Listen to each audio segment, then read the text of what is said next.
Hello,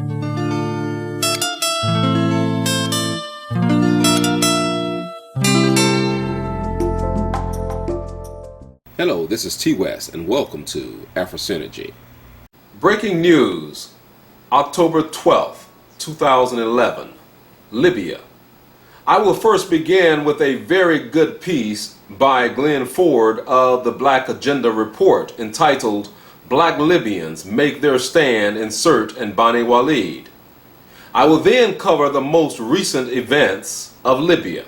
Both NATO and their Libyan rebel surrogates express wonder at the fact that loyalist forces continue to fight so fiercely in the contested cities of Sirte and Bani Walid, despite being vastly outnumbered on the ground and unceasingly pummeled from above by the world's largest air armada.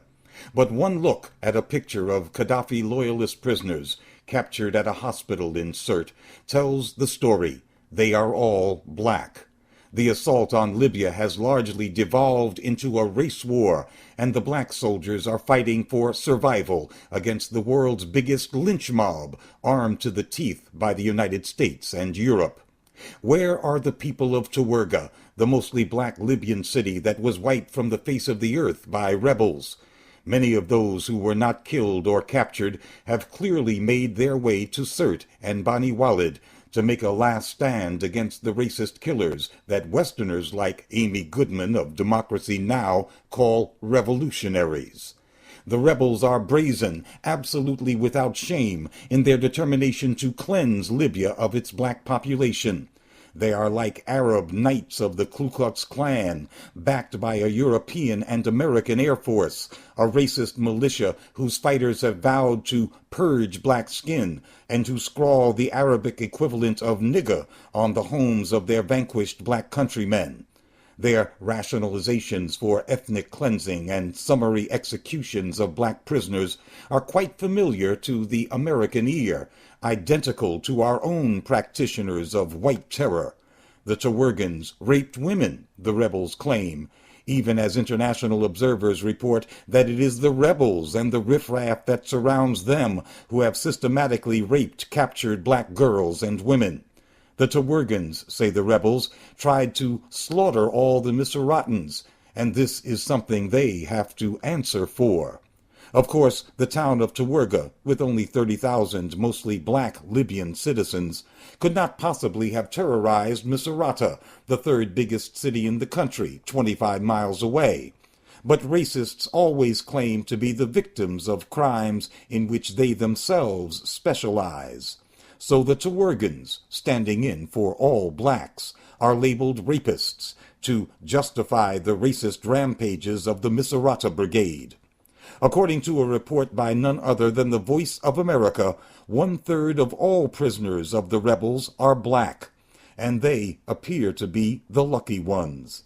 The captured Tawergan men are nowhere to be found, an indication that the rebels don't give them a chance to surrender or keep them long after they do.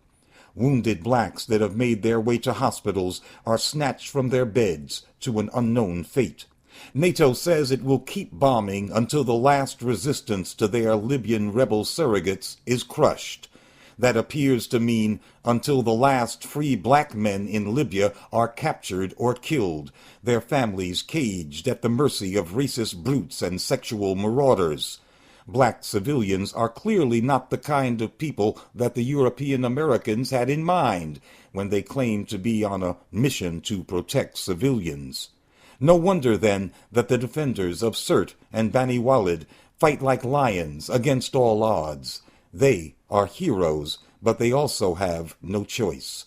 The racist death squads will have no mercy. Black skin will be purged. Black women raped and then killed. The first black president of the United States has unleashed a hell on black Libya. No decent person can ever forgive him. For Black Agenda Radio, I'm Glenn Ford. On the web, go to blackagendareport.com. In past programs, I have alluded to Iran being a two-faced entity. One side of Iran helps the United States as it fights in Iraq, Afghanistan, and now Libya, while the other side speaks in glowing terms of supporting the Palestinian people against the evil and Nazi-like ideology of Zionism of the Israeli government and its allies.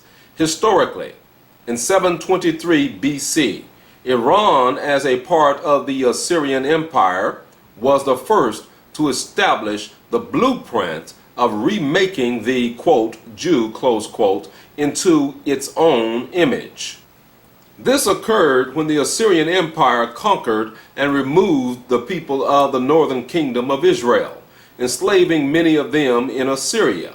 It then replaced these people with the people of Sephar, known as the Sepharvaim and Sepharvites. Today, many of these people are called Sephardim, maintaining the root identification, the word Sephar.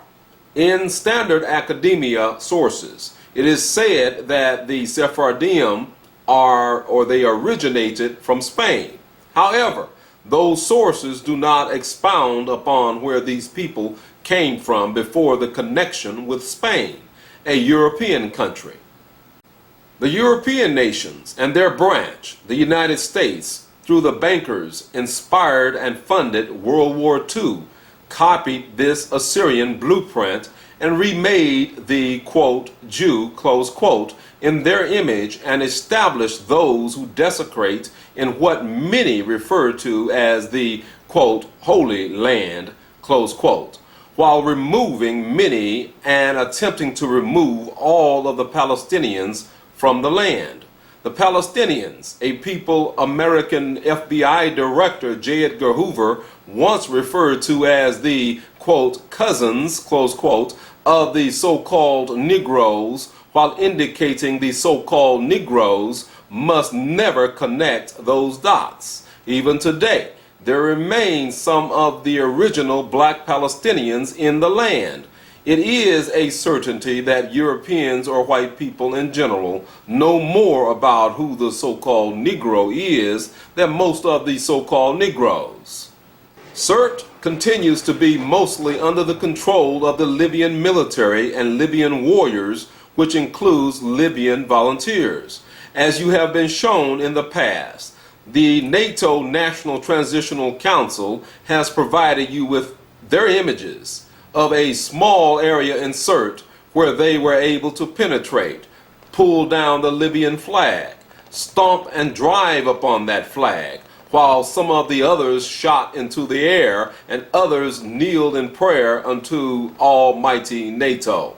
The NATO rebels are pained to show their masters of Europe and of America that they are making gains in Libya, even if it means the telling of blatant lies or gross exaggerations. This show has included National Transitional Council member Mustafa Abdul Jalil supposedly speaking on camera in Sirte.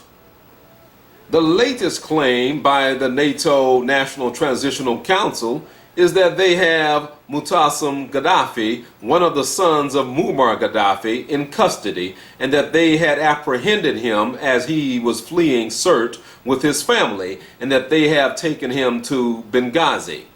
Now, even with the help of the largest killing forces from the air, the NATO rebels continue to be slaughtered and buried as you see them buried here.